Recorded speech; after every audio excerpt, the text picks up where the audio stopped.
Okay, and welcome. This is the first of something new I am trying. It's Sunday. No, it's not. It's Friday, but I do love a Simpsons joke. Remember back where Homer said, I do love lazy Saturdays. And Marge said, Homer, it's Wednesday. Well, my wife just fell foul of that yesterday. Nice one. So it's Sunday. Let's pretend it is. What am I doing right now? Well, you've got the weekend brain on. Maybe you're thinking about the weekend ahead. Maybe you're not. Maybe you're not there yet. For those of you going to Shop Talk, you're probably fully focused on that. So I don't want to waste your evening. Every Sunday, I'm going to do something that's really simple, and I'm going to be joined by guests each week. I'm going to go through my inbox, find those three things that actually matter: a paper, a report, a case study, something with data in it. And I'm going to tell you why, as someone running a brand or an e-com business, why you should read it, not summarize it, not replace it, recommend it, and give props to the people who've put it together. In most cases, there's going to be someone, a niche group somewhere, maybe that finds this interesting. I'm going to try and give you three ideas worth your time and then send you on your way. This is what I call the Le Sunday supplement. I'm Vinny. I'm an e-commerce consultant based in Kerry, Ireland. I work with brands across the US and Europe, and I've got roughly 20 years of watching this industry eat itself and grow back stronger, which means I have developed opinions, a decent newsletter, it's questionable, and an increasingly good radar for what's signal and what is noise. So let's do the three things this week that are worth your Sunday evening. Even though I'm going to send this out on a Friday, but there you go. It's going to be a Sunday show, as I said. So paper one is from Stratably. It's the Stratably Q1 2026 Amazon Strategy Workbook.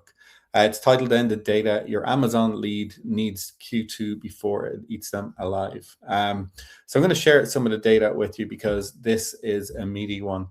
So bear with me now while I share my screen with you. But the idea here is that I'm going to pick out some ideas from within these papers and case studies that people have carefully put together and start sharing some of these insights with you and why it is you should lead them. So what is it that Stratably tell us? They're telling us that 7% of first-party vendors say ad spend is tied directly towards AVN with Amazon. And why is this interesting? Well, Stratably, if you haven't come across them, they're one of the most useful research houses covering Amazon from the brand operator side, not the Amazon side. They've just dropped their Q1 2026 strategy workbook. It's about 40 plus pages, benchmarks, forecasts, editable worksheets. And what I like about it is it's not written by Amazon's PR machine, which is probably a machine, literally. It's written for people who are running the day-to-day business. And that's really where I feel a lot of innovation happens. Now, it's behind a membership wall. I've linked it below, but here's why I think that it earns that click. So concept one, most brands are flying blind on ad spend, and they know it. So that's 7% is a key number here. So Stratably have surveyed 155 brands on how they're changing Amazon ad spend as a percentage of sales in 2026. When you look at what comes back, the variance alone is quite striking. Some brands are pulling back, some are increasing, and nobody agrees on how to account for it in their P&L. Now, 20 years on from when I started, this is kind of alarming that we haven't solved these problems yet. Now, if you're a brand doing serious volume on Amazon, say 7 figures, and you're still treating ads as a cost line rather than a growth variable, you're probably leaving money on the table. Or worse, you're spending money that you don't know is working. So that's 7%. There's also this piece in there that only 7% of first-party vendors say that their ad spend is tied directly to their annual vendor negotiations with Amazon. One for you, Martin. Martin Heubel, if you're not familiar with who that is, 7%, which means 93% are negotiating on one thing while spending on another. That's not really what we call strategy. They're just two separate conversations that are happening that should be one. The second part to note here is that Amazon's AI is learning from you. What do I mean by that? Well, Rufus isn't just reading your product listing, it's cross-referencing it. It's connecting your claims against your reviews. And if you say something like, you're ultra durable, really generic sounding comment there. But if you have that in your title and your review, say it fell apart in 2 minutes or 2 weeks or whatever, the algorithm is starting to catch that gap. So what's real and what's reality? In eBay, we used to call that item as described or SNAD when we were back in the good old days, significantly not as described.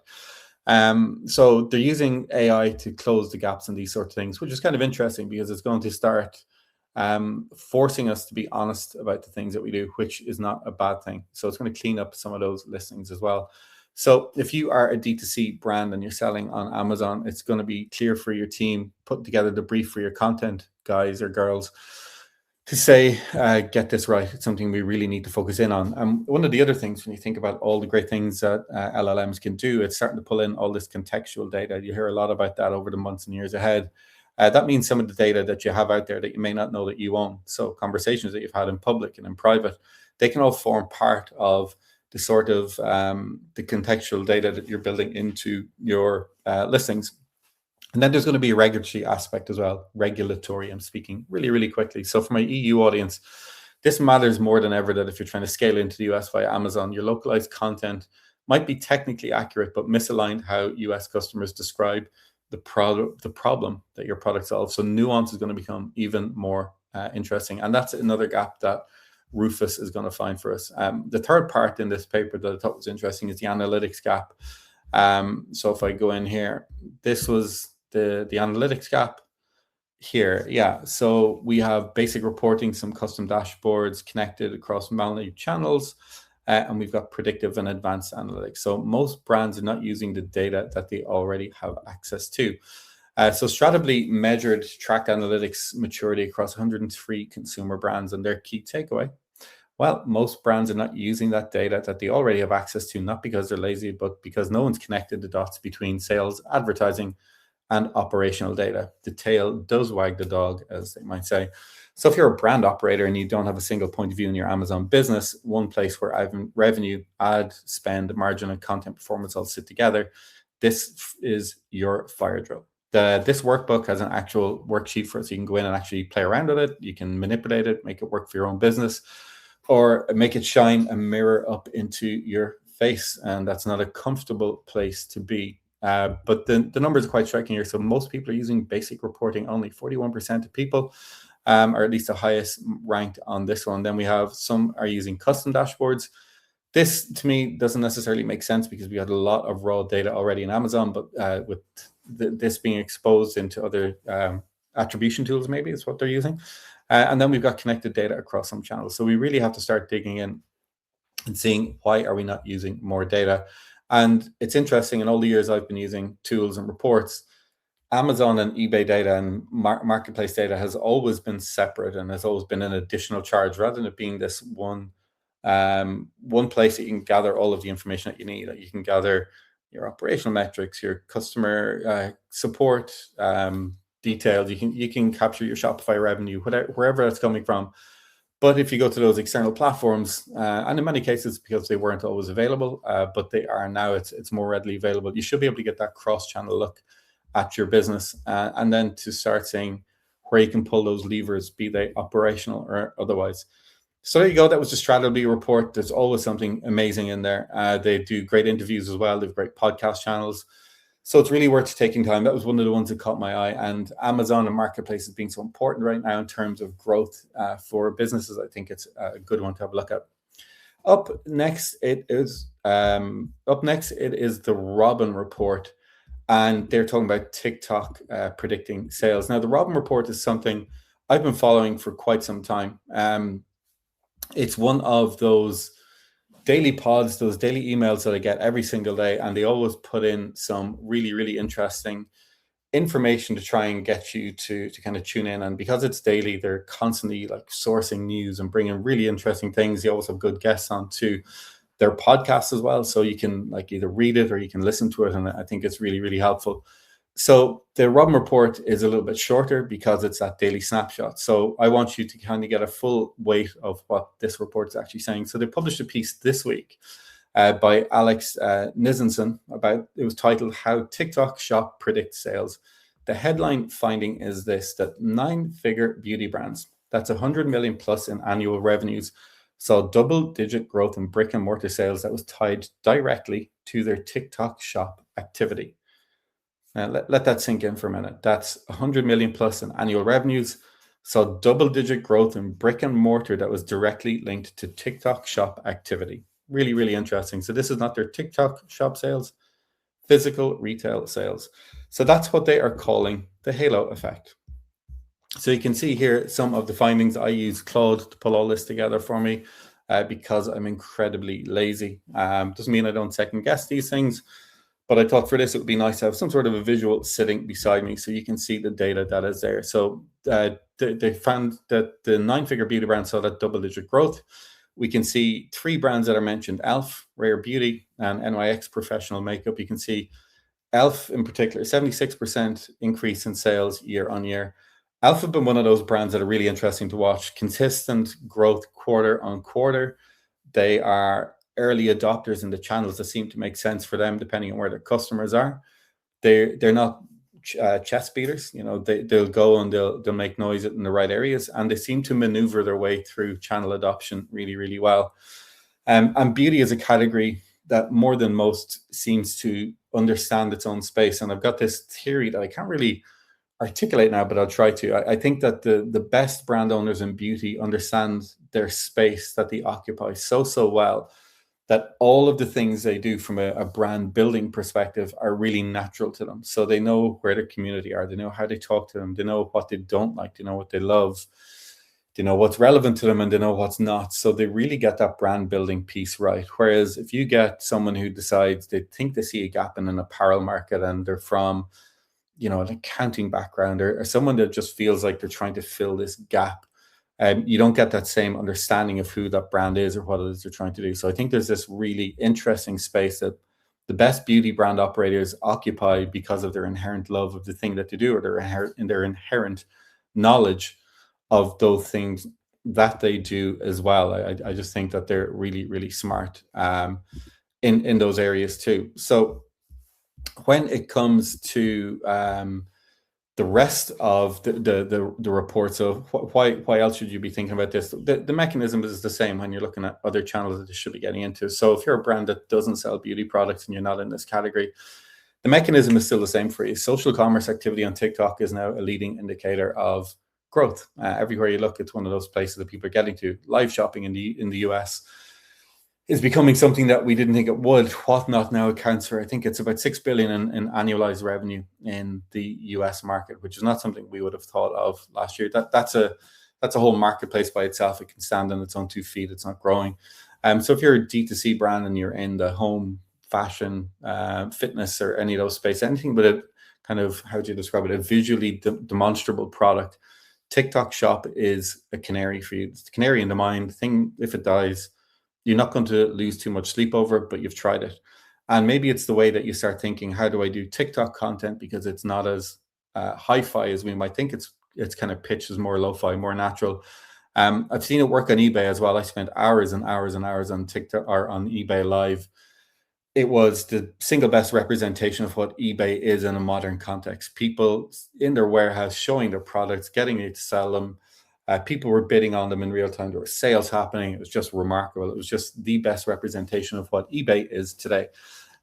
So that's what TikTok is. That's why I think it's important to note that. And then one of the kind of key just things flagged to you is this idea that geography matters. That's why I've got that screenshot up right now. The TikTok Shop is live and mature in the US and the UK.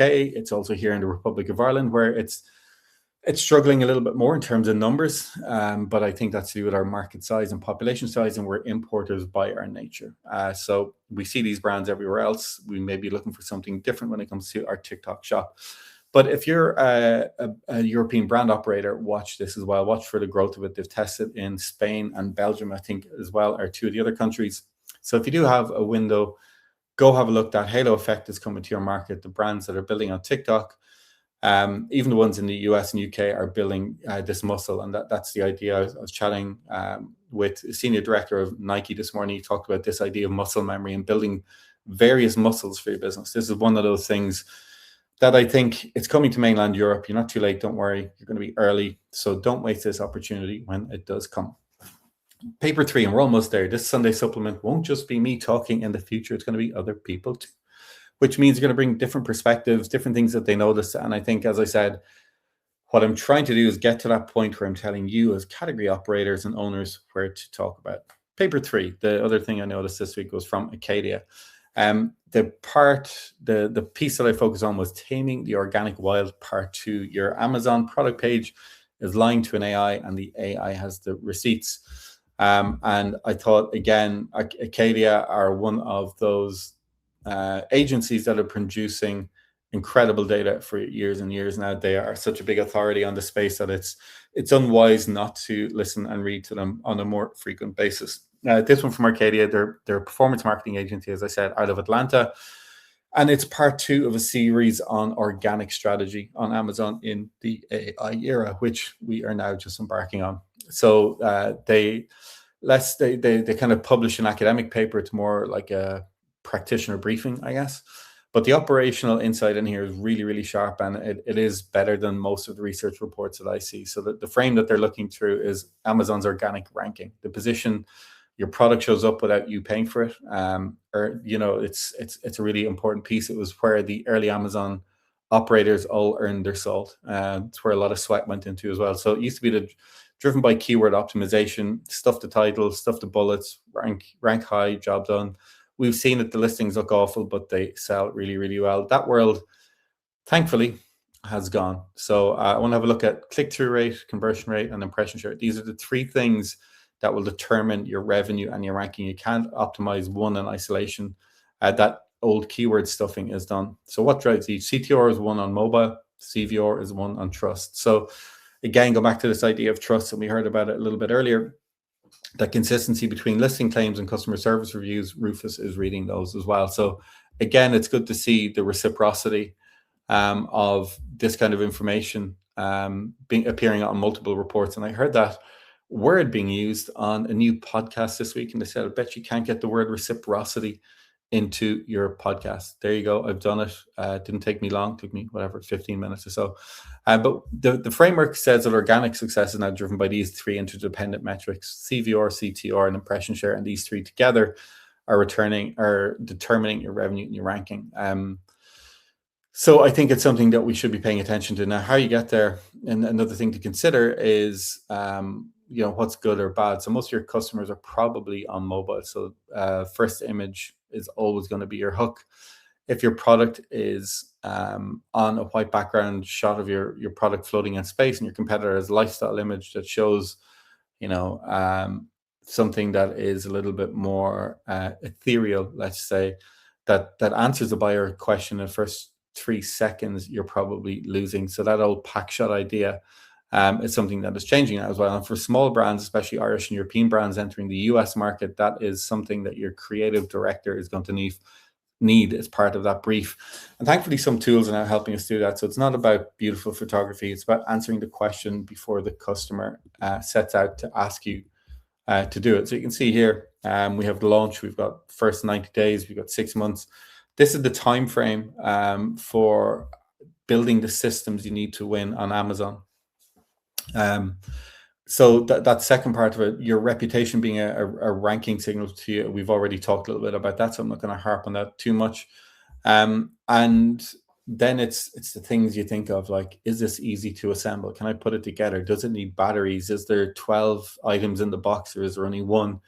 So all of the things that you can think of, how you develop context into those questions. And a great place to look for this is in your pre-sales questions coming through in your customer service inbox. So have a look through that, and I think that you're going to get there and start building more contextually led imagery. Final part of all of this is, and I just kind of pulled up the image for you to look at there, or the plan, that the idea here that this is a kind of a one and done type task is fallacy. So what you've got to realize is that this is one continuous process and is ongoing. So when you finish it, it's not actually finished. You're back on the wagon for a while. You're going to determine the timing of when you need to go at this again and start changing it all over and saying, well, there's people ranking better than us, something has changed, or there's a market situation that has, or there is a seasonality effect that we need to think of. So all these things mean that you've got to constantly do these things. So the idea that we've got to get back on the bike every day and the clock goes back to zero is something that we sometimes struggle with.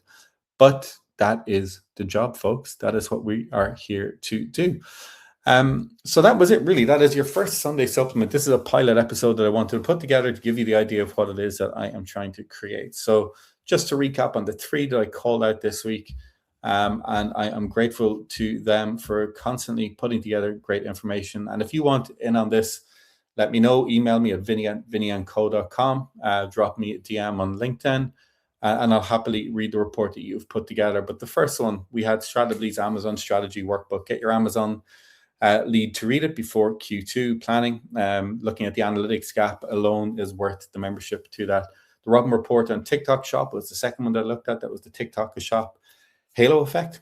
So if you're still treating TikTok Shop like an optional extra, this may be the one that gets you to reconsider that. And then finally, Acadia on Amazon organic strategy. Read it, then go look after your product listing. And you know what? It's a great thing to think about in the context of your overall e-com business anyway.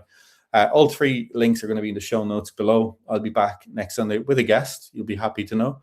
And if you think you've got something, as I said, that I should be reading, a paper, a case study, something else with actual data in it or great imagery, send it in. Contact us in the bio, as I said. And this has been the Sunday Supplement. I am Vinny. Go enjoy what is left of your weekend. Thanks for tuning in.